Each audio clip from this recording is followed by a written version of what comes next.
Reptile zoo, a reptile park in Australia, and it should be absolutely epic. They've got all kinds of cool stuff. We're getting a special tour from Dan, and we're really excited. He's gonna handle it. He's gonna handle the crazy end. And where do these rank in venom strength? About 12th or 13th most toxic. 12 or 13th by the toxic count. So how many lives have you been able to save? About 300 lives get saved annually. 300 lives annually, but how many from your antivenom? That's all from the antivenom. Wow. We're the sole supplier of terrestrial snake venom for that process. We're gonna see how it's done, and hopefully we get to see how it's done right. I have no doubt in my mind he's a professional, but you know what? I've lost a couple friends. Do they even get a lot bigger than this, or just like it? They get a little bit bigger, a lot heavier, but we've got another one. He's next level, bro.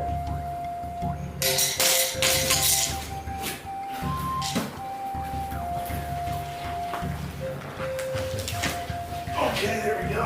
Wow, look at that. Look at the size of the venom glands in this snake. They are massive. I guess we're gonna see why right now.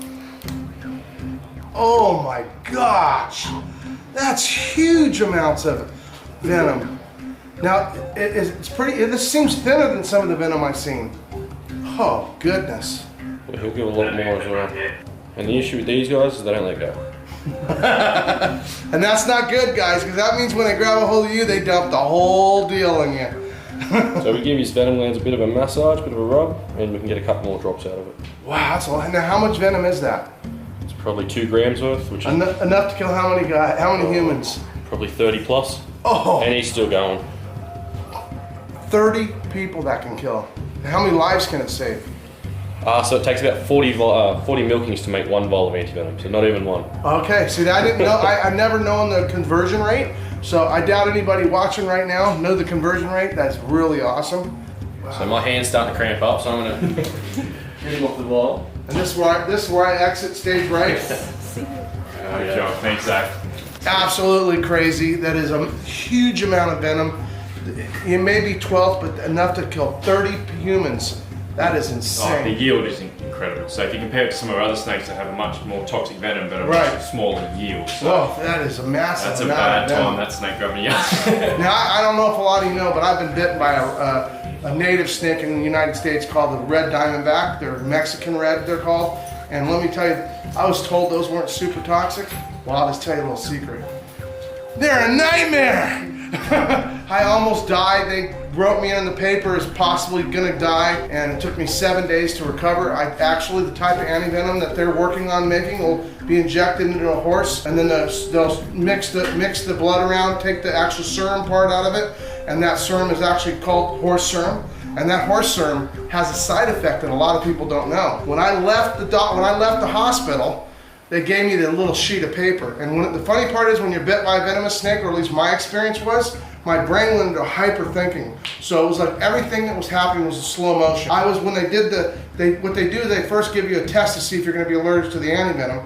And when they injected underneath my skin, they said it's a 10-minute test. At 9.5 minutes, I was saying, okay, I'm good, give me my stuff. My point is, I was hypersensitive to everything going on. And every bottle that they opened up, it's freeze-dried, and when it's freeze-dried, what they have to do is they have to actually add the water back to it and shake it. It's just like a 5 or 10-minute process. It's very time-consuming. They gave me 1 vial, and then they gave me a 2nd vial, and I felt like I was gonna walk out of there in 10 minutes. Well, then they waited because they were mixing up 10 more vials. And the point of the story is that by the time they gave me that 2nd dose after that gap, I was back to where I was when I walked in, and I didn't feel like I was gonna walk out again. And they started giving it to me, and my body had a horrible reaction, couldn't breathe, started throwing up. It was horrible. Okay guys, so this is an Oenpelli.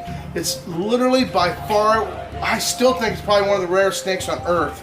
And it's definitely the rarest snake in Australia. That's right. You spent your whole life, and this is one of the first ones you've ever seen? Well, these are the only Oenpellis outside of the Northern Territory ever in captivity. Amazing. Not only is it rare, its body shape is rare. I've never personally, I can't think of one snake on any continent that has a total arboreal and a total terrestrial body in one snake.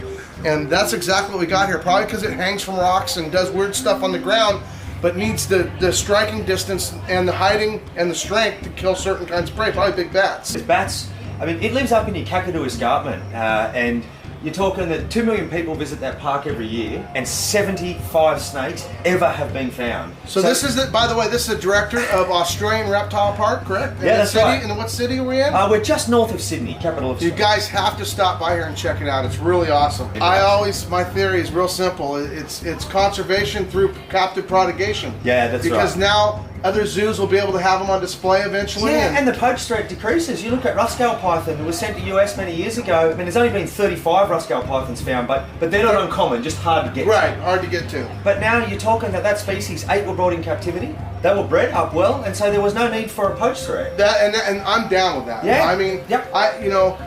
people are always going to want to be around wildlife. Yep. I mean, and so if stealing them out of the wild is not the way to do it. That's right, captive. It's easy to breed. So if you breed enough Absolutely. and everyone's got them, you're happy. I might have to put this on my dream list at some point. Well, we're up there in April. This is pretty darn cool. Back into the boss's office.